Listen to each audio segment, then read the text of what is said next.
বউয়ের জন্য ছাড়লাম বাবা মাকে, কারণ হচ্ছে বউ নাকি জয়েন্ট সংসার করতে পারবে না।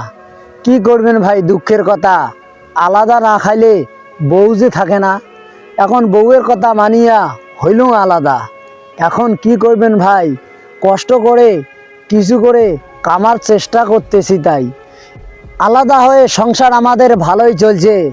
ভাবলাম ছোট সংসার অনেক ভালোই চলবে, বউ আর আমি আর দুটা বাচ্চা, সংসার আমার ভালোই চলছে।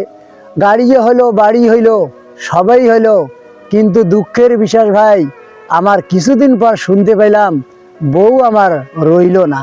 কি করবেন, দুঃখের কথা, বাচ্চা ছাইরা বউ গেল পালায়া। তাও শুনি যার সাথে পালাইছে 10,000 টাকা হালাত করছে, তার চিকিৎসার বাবদ এখনো দিয়ার পায় না। কথাটা বুঝলেন না কাকা ব্যাপারটা? কারণ অতিরিক্ত সুখ কারো সহ্য হয় না। আর আমার মতো ভুল ভাই, বউয়ের বুদ্ধি ধরিয়ে খাও, বাম্মাকে ছাড়ো না।